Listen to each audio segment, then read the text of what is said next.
Hello everyone. अब हम solve करेंगे एक्सरसाइज 4.2 का क्वेश्चन नंबर फर्स्ट। एक्सरसाइज 4.2 का क्वेश्चन देखने से पहले आप लोग मेरी इंट्रोडक्शन वीडियो देख लीजिए। उसमें हम ये जो 4.2 है, ये इसमें 4.2 का सारा क्वेश्चन प्रॉपर्टी पे है। जो हम आपको इस सारे क्वेश्चन इंट्रोडक्शन वीडियो में सब प्रॉपर्टी बता चुके हैं। तो आप लोग प्रॉपर्टी अगर इसकी देख लेंगे, प्रॉपर्टी वाली वीडियो देख लेंगे, प्रॉपर्टी ऑफ डिटरमिनेंट देख लेंगे, तो आप लोग सारा क्वेश्चन जो है ये आसानी से सॉल्व कर लेंगे। तो हम अब बताते हैं आपको क्वेश्चन नंबर फर्स्ट। देखिए सारा इसमें क्वेश्चन 1 से लेकर 7 तक का क्वेश्चन प्रॉपर्टी पे सॉल्व होगा। इसकी जो प्रॉपर्टी पढ़े होंगे वही क्वेश्चन सॉल्व कर पाएंगे। तो इसमें देखिए क्वेश्चन नंबर फर्स्ट में जो है ये हम प्रॉपर्टी पढ़ चुके हैं। ये वाली जो ये क्वेश्चन दी हुई है इसकी प्रॉपर्टी हम पढ़ चुके हैं। तो देखिए हमें क्या करना है, हमें इसमें देखिए यस है, ये डिटरमिनेंट दिया हुआ है और इसको जीरो प्रूफ करना है। ठीक है, तो इसको जीरो प्रूफ करने के लिए हमें क्या करना पड़ेगा, हम अपने प्रॉपर्टी में पढ़ चुके हैं, प्रॉपर्टी 5th में शायद पढ़े हैं हम, कि जो एक्स के साथ एक्स का कोई सम हो एलिमेंट, अगर एक्स का कोई सम एलिमेंट हो तो हम उसको जब प्रूफ करेंगे तो उसमें हम दो डिटरमिनेंट का सम लाएंगे। दो डिटरमिनेंट का सम आना चाहिए। ठीक है, और फिर उसके बाद उसको हम, और प्रॉपर्टी 3rd में हम पढ़े थे कि जब हमारा दो एलिमेंट या दो रो जब एक दूसरे दो रो अगर सेम रहता है, ठीक है, दो रो आइडेंटिकल रहता है, आइडेंटिकल मतलब एक जैसा आइडेंटिकल रहता है, तो जो उसकी वैल्यू है वो 0 हो जाती है। ठीक है, तो देखिए कुछ इस तरह से है, जैसे यहाँ पे हमारा है x है, y है, z है, a है, b है, c है। हमें दो डिटरमिनेंट बनाने के लिए क्या करना पड़ेगा, एक बार तो x y z a b c लिख लेंगे, और यहाँ पे x का जो सम है एक बार x के सम को लिख लेंगे, एक बार x y z वाला एक डिटरमिनेंट बना देंगे, और जो दूसरा डिटरमिनेंट बनाएंगे वो a b c वाला बना देंगे। देखिए कुछ इस तरह से x y z ये मेरा बन गया एक डिटरमिनेंट। अब इसी के सम में, ठीक, प्लस का साइन लगा के इसी के सम में एक और हम डिटरमिनेंट बना देंगे, जो कि हम प्रॉपर्टी 5th में पढ़ चुके हैं। एक्स वाई जेड फिर ए बी सी, और ये वाला तो हो गया है मेरा। अब ये मेरे पास बचा ए बी सी, तो यहाँ पे लिख देंगे ए बी सी। ठीक, उसके बाद हम क्या करेंगे, अब हम देखेंगे कि प्रॉपर्टी 3rd पे, अब प्रॉपर्टी 3rd के अकॉर्डिंग हम देखेंगे कि जो मेरा जब दो रो एक दूसरे के आइडेंटिकल रहता है, ठीक है, आइडेंटिकल रहता है, तो उसकी जो वैल्यू होती है वो जो उसका रिजल्ट आता है वो 0 हो जाता है। देखिए एक्स वाई जेड और एक्स वाई जेड ये मेरे पास दो है। ठीक है, यहाँ पे ये दोनों सेम है मेरा, ठीक, दोनों रो सेम है, तो यहाँ पे लिख लेंगे column first and column third are identical, IDENTICAL identical. ठीक है, तो ये मेरा ये कॉलम फर्स्ट और कॉलम थर्ड ये हो गया, कॉलम फर्स्ट और कॉलम थर्ड आइडेंटिकल हो गया। और इधर देखिए इसके सम में जो है एक्स वाई जेड ये तो अलग है, ए बी सी और ए बी सी ये दो कॉलम सेम है, तो यहाँ पे लिखेंगे हम column first and column second, column second और column third are identical, IDENTICAL identical. ठीक, तो जो इन दोनों का सम होता है वो 0 हो जाता है। जब एक ये एक्स वाई जेड और एक्स वाई जेड दो रो जब एक दूसरे जैसे मिल जाता है, सेम रहता है, आइडेंटिकल रहता है, तो वो हो जाता है 0। तो यहाँ पे एक हो गया 0, प्लस यहाँ पे भी वही चीज़ है, दो रो आइडेंटिकल है, column second and column third identical है, तो ये मेरे पास हो जाएगा 0, तो ये मेरे पास हो जाएगा 0 + 0 = 0। तो हमें यही प्रूफ करना था कि जो हमें प्रूफ हो गया। देखिए यहाँ पे क्वेश्चन में हमें 0 प्रूफ करना था, जो कि 0 हम प्रूफ कर दिए। तो ये हो गया मेरा क्वेश्चन नंबर फर्स्ट कंप्लीट। तो अब हम सॉल्व करेंगे क्वेश्चन नंबर सेकेंड। इसका क्वेश्चन नंबर सेकेंड में भी हमें क्या करना है, हमें 0 प्रूफ करना है। ठीक है, तो जैसा क्वेश्चन नंबर फर्स्ट प्रूफ किए हैं वैसे ही क्वेश्चन नंबर सेकेंड भी प्रूफ कर देंगे। तो क्वेश्चन नंबर देखिए, क्वेश्चन नंबर सेकेंड में हमें क्या करना है, हमें इसमें भी वही चीज़ प्रूफ करना है, लेकिन इसमें हमें कंफ्यूज करने के लिए देखिए ऊपर नीचे दिया है, a - b यहाँ है तो a - b यहाँ दे दिया है, b - c यहाँ है तो b - c यहाँ दे दिया है, c - a यहाँ है तो c - a यहाँ दे दिया है। तो इसे हम सेट करने के लिए क्या करेंगे, हम ये भी प्रॉपर ये पढ़ चुके हैं कि जब हमें कुछ सेट करना होता है तो C1 = हमें कॉलम फर्स्ट को सेट करना है। ठीक है, हमें कॉलम फर्स्ट को के अकॉर्डिंग सेट करना है। तो column first equal to C1 plus C2 plus C3। हम ये चीज़ पढ़ चुके हैं। देखिए हमें चेंजिंग करना है कॉलम फर्स्ट में, और कॉलम सेकेंड कॉलम थर्ड में कोई चेंजिंग नहीं करना है। अगर हम A माइनस बी और B माइनस सी और C माइनस ए को एक जगह लिख लेते हैं, ठीक है, इनको ऐड करके एक जगह लिख लेते हैं, तो ये सारा जो मेरे पास दिया हुआ है, ये सारे एलिमेंट जो हैं वो माइनस में है। तो ये जो माइनस में है, तो जब हम एक तरफ ऐड करके लिख देंगे तो फिर वो हमारे एलिमेंट जो हैं वो सारे कट जाएंगे। देखिए कुछ इस तरह से कटेंगे। हम कॉलम फर्स्ट में ऐड कर रहे हैं C1 C2 C3, और कॉलम सेकेंड कॉलम थर्ड में कुछ ऐड नहीं कर रहे हैं। तो एक मिनट, हम कॉलम जो है कॉलम सेकेंड और कॉलम थर्ड पहले इसी तरह लिख लेते हैं। तो यहाँ पे हो जाएगा मेरा B minus C, C minus A और A माइनस बी, ठीक। और यहाँ पे लिख लेते हैं हम C minus A, A minus B और यहाँ पे B माइनस सी। और हम किस में चेंजिंग कर रहे हैं? कॉलम फर्स्ट में। तो कॉलम फर्स्ट में हमें सब ऐड कर देना। तो A minus B, B minus C, C minus A. तो यहाँ पे हम लिख लेंगे A माइनस बी, और यहाँ पे लिखेंगे प्लस A माइनस बी, और यहाँ पे लिखेंगे plus B minus C plus C minus A. फिर यहाँ पे लिखेंगे B minus C plus C minus A, और ये है मेरे पास प्लस A माइनस बी। तो यहाँ पे लिखेंगे C minus A plus A minus B plus B minus C. तो ये मेरे पास हो गया। ये हम इस तरह पहले सॉल्व कर लिए। ये हमें कॉलम फर्स्ट में ये तीनों को ऐड करना था। Column first, column second, column third, column first में ऐड करना था। तो कॉलम फर्स्ट में हम ऐड कर लिए, और कॉलम सेकेंड और कॉलम थर्ड एक जैसा हो गया। तो अब यहाँ पे देखिए, अब ये जो कॉलम ये जो मेरे पास अब बन गया, ये देखिए अब यहाँ पे A minus B, B minus C, C minus A, ये जो है कट जाएगा। A माइनस बी जो है मेरा A माइनस बी और A minus B, B minus C. तो ये जब मेरा सब ये पूरे एलिमेंट मेरे क्या बन जाएगा? देखिए A माइनस बी और यहाँ पे A माइनस बी है, ठीक है।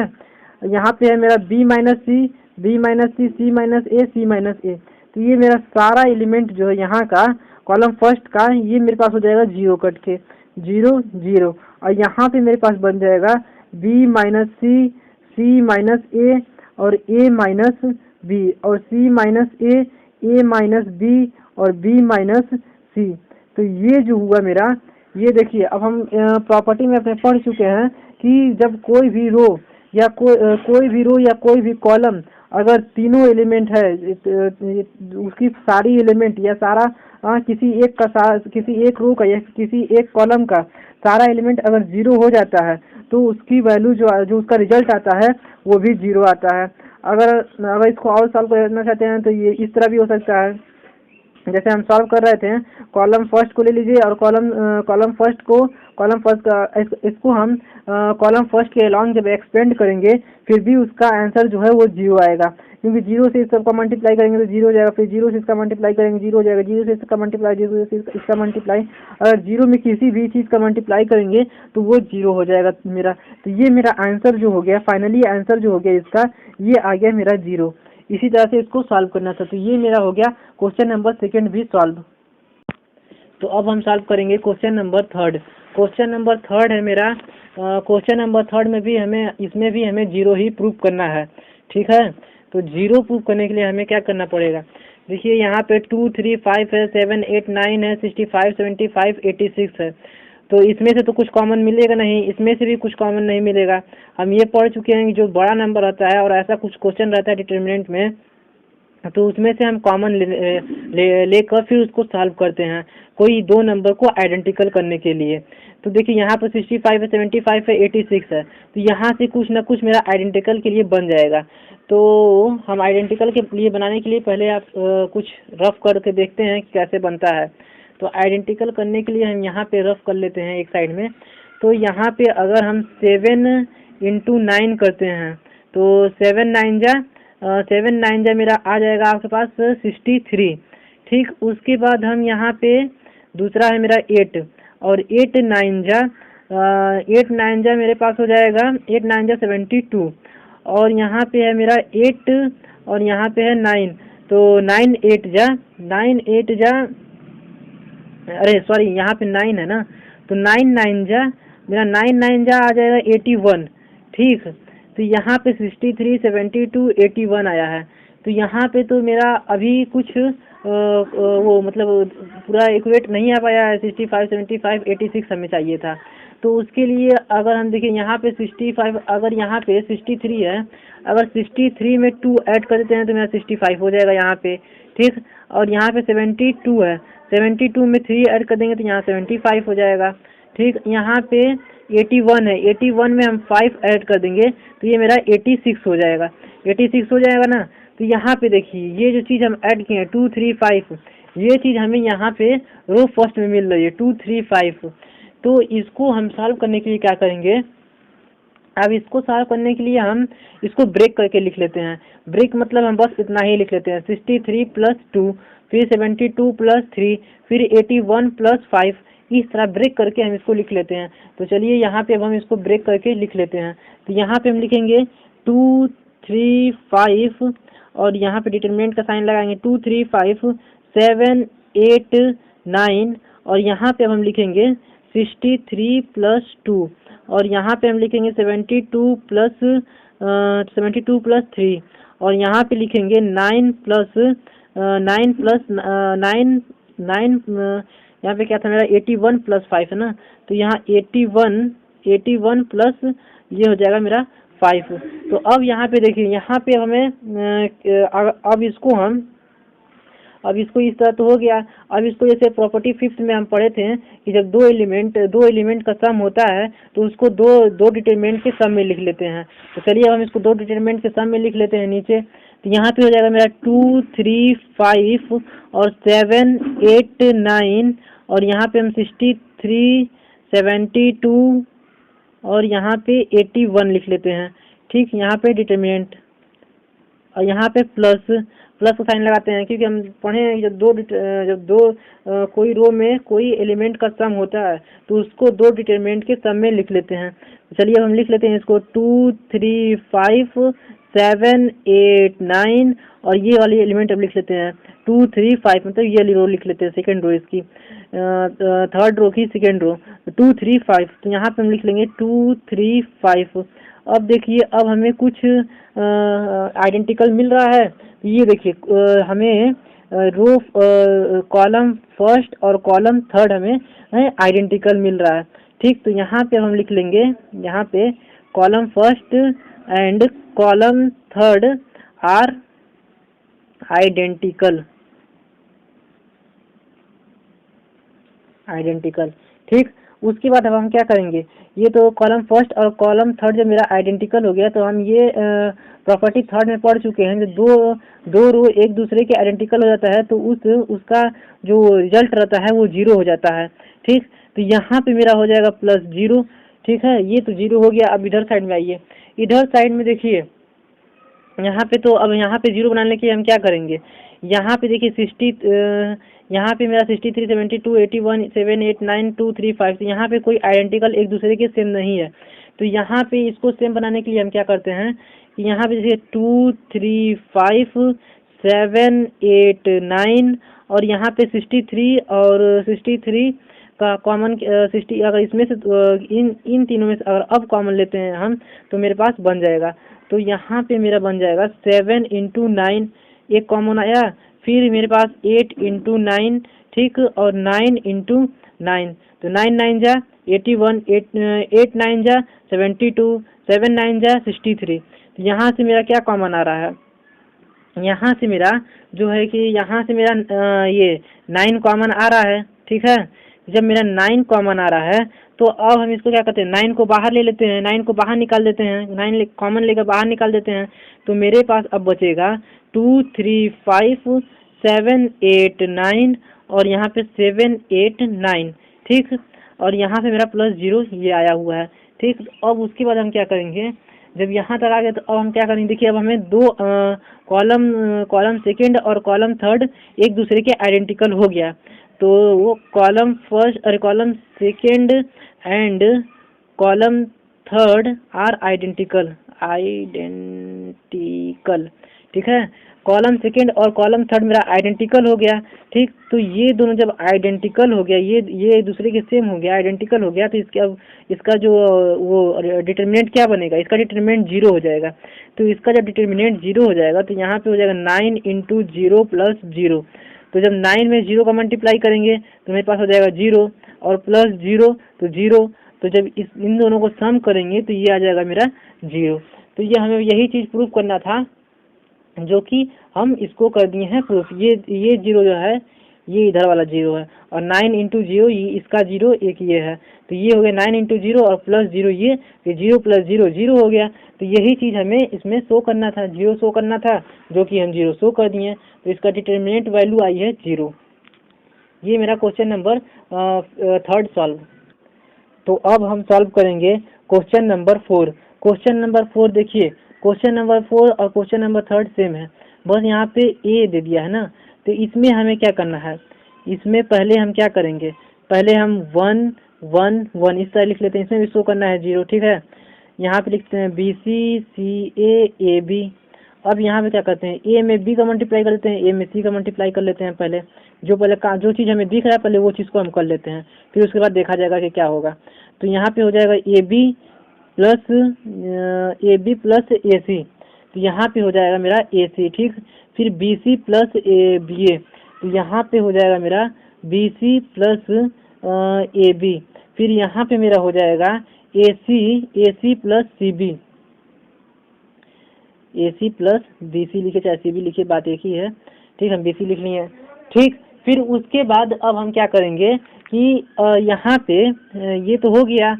अब इसमें जैसे वहाँ पे हम ऐड किए थे, देखिए यहाँ पे भी अगर हम जैसे बी सी में जैसे सेकेंड रो में थर्ड रो को अगर ऐड कर देते हैं, ऐड करने के बाद चलिए हम ऐड करते हैं। पहले हमको समझ में आ रहा है, जैसे हमें लग रहा है कि यहाँ पे सॉल्व होने के बाद हमें कुछ मिल जाएगा, कुछ क्वेश्चन आगे बढ़ जाएगा, तो उसे हम पहले करके देख लेते हैं। आप लोग भी ऐसा ही करिएगा। तो यहाँ पे हमें हर क्वेश्चन में जैसे हम ये चीज़ तो आपको हर क्वेश्चन में करना पड़ेगा। C2 कॉलम सेकेंड में हम, ठीक है, कॉलम सेकेंड में कॉलम थर्ड को ऐड करते हैं हम, ठीक।